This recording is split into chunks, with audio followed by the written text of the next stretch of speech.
On this episode of Mountain Bike Chronicles, we're in Scotland for the third stop of the UCI Downhill World Cup. Fort William holds a special significance on this tour. For G. Atherton, his home race is the highlight of the season. The British rider never has to look far to see his family. A new mountain bike film causes a stir.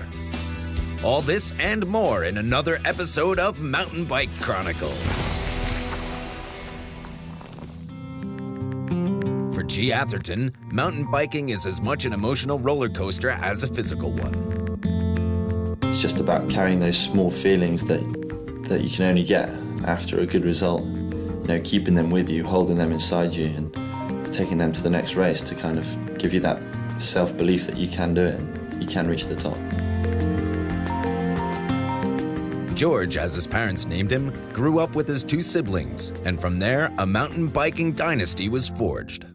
My older brother Dan has always been the main role model for me growing up. You know, it's always been the guy I've been looking up to and watching and copying and kind of, he's been showing me what's what in life and leading me into the mountain bike. The Athertons conquered the mountain bike world as a family.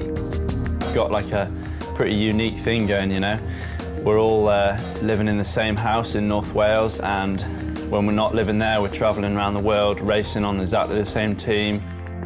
It is amazing having two brothers that are not only my brothers and teammates, but they're the best, some of the best riders in the world, and I couldn't have asked for a better team and a better family. Surrounded by such talent, both G and Rachel flourished, both winning world titles in 2008. G has also developed into one of the best all-round riders in the scene.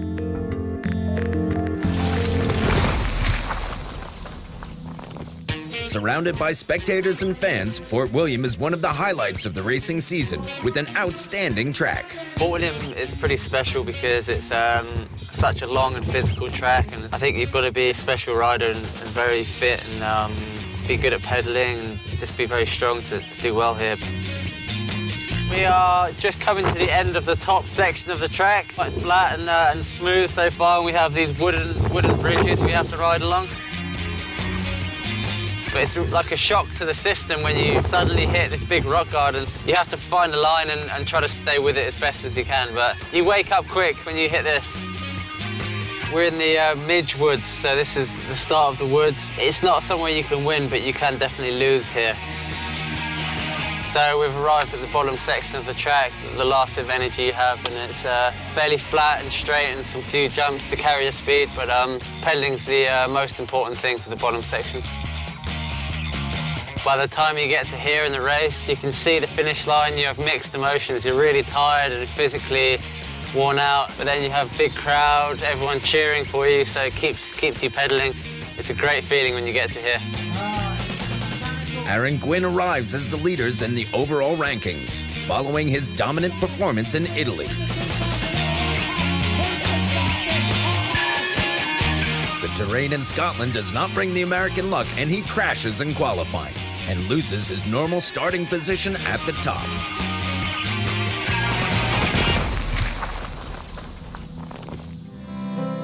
G. Atherton makes a short trip between races and heads back home. Just got back from Val di Sole yesterday, and we're off to Fort William tomorrow, so it really is super tight and back-to-back all year. Being at home is super important for me because the racing is so tiring, you know. When you're at a race, you're so focused and it's so intense. It's always cool just to kind of switch off from the racing, you know, relax, just kind of pretend I'm not stuck in the middle of a race season, you know. Do a bit of training still, but, you know, at the same time, make time for having some fun, you know, just riding the trails or riding the yard with our friends, or, you know, going out on the motocross bike, anything that you can't do whilst you're away and racing. At home with his siblings, the former world champion and winner of the overall World Cup enjoys his downtime. With his family, he takes part as a spectator. Yeah, it's awesome to come back after a World Cup, especially when it's in Europe. You know, you can come home the day after and same day you're back home and the yard's riding, everyone's just hanging out in it. It's always good to get away from the racing.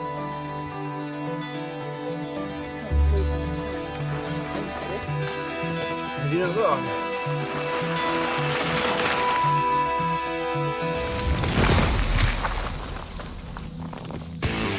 In Fort William, the circus is in town. The race is imminent. Despite adverse weather conditions, thousands of fans line the course, eager to catch a glimpse of their stars. The superstar today is Aaron Gwynn and starts in an unusual spot due to his fall in qualifying. The American shows all his class and conjures up a perfect run on the Scottish course and takes provisional top spot. It's been a little bit of a rough week. I kind of started out getting sick on Friday night and just trying to push through it. Had a couple of crashes yesterday. I just tried to be smooth and hit my line, so should be all right. Gwynn's first pursuant is Sam Hill, who despite his best efforts is not able to oust him. Now the hardcore fans are waiting for the duel of the championship. Greg Minar wants Aaron's place at the top and starts explosively.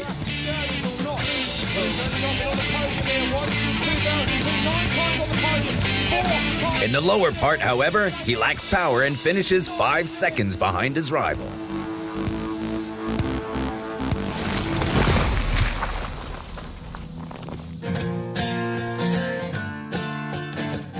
G is looking forward to competing in Fort William. In 2010, he won this event in the Scottish mountains. I think going into Fort William, having won there before is, it's going to make me really push extra hard and, give it that extra small percentage that I'm going to have to try and take a win there. He leaves his home in North Wales, but brings the bulk of his family with him. Travelling with a team is like travelling with one big family, really, Especially for me, I travel with my brother and sister a lot. The people that you travel with really decide, I think, how much you enjoy your races. Quality time is key while the Athertons are away from home. It's cool that you can share the travelling and all the experiences with people that you're really close to, and I think that makes it special. Enjoying the travel side of things was not always positive for the family. Travelling has changed over the years. When I first started with my brother, it was, when you're doing it on your own, you're doing it on a shoestring, that you're doing it, spending as little money as possible, and that's when travelling is really hard and, it is quite difficult then, but, now we're more experienced. You learn tricks, how to make it easier for yourself, and it doesn't get boring. I still enjoy it. I still think I'm a very lucky person to be able to do that much travelling.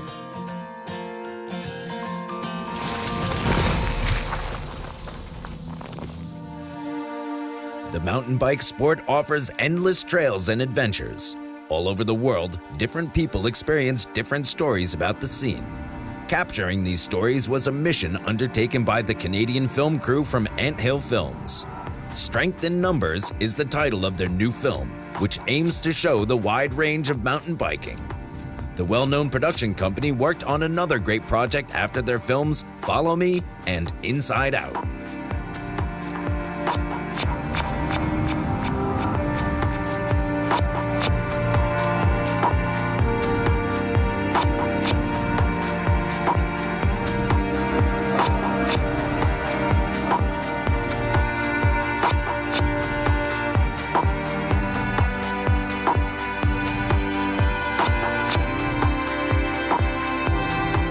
For the filming of their newest movie, the crew traveled for 2 years in 6 different countries. The resulting 450 hours of footage were carefully cut over the course of another year. 8 different cameras and 4 helicopters provide stunning imagery. The impressive result can now be presented.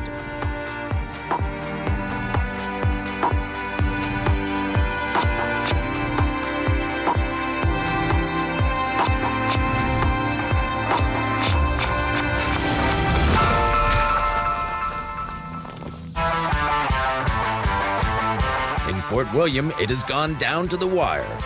Aaron Gwynn still holds the lead, but for how long?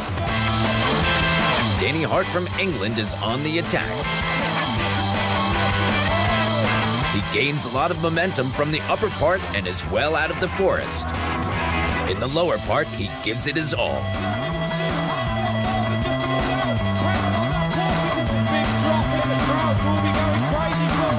Missing just 0.08 of a second on the fastest time, Danny must settle for a provisional second place, with Quinn still in the hot seat.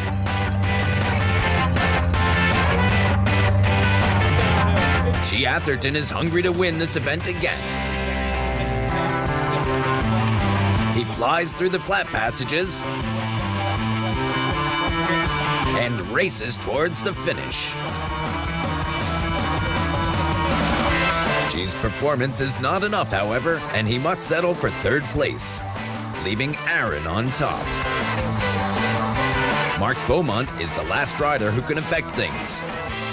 In the upper part, it looks like a good ride, but due to an error in an unmanageable forest, he loses time. And Aaron Quinn can rejoice in his second consecutive victory. I was definitely hanging at the bottom, didn't have much left. Tried to just conserve it at the top and be smooth. Not the best weekend for me, but managed to pull it together, man. I kind of can't believe it, really. After the third event in Fort William, Aaron Quinn is building on his lead at the top of the UCI rankings. In second place is Greg Minar, followed by G. Atherton. On the next Mountain Bike Chronicles, travel with the UCI Downhill World Cup to Canada. The fourth race will be held in Mount St. Anne. Sam Hill began his career in Australia. His exceptional riding style earned him the 2010 World Championship. All this and more on the next edition of Mountain Bike Chronicles.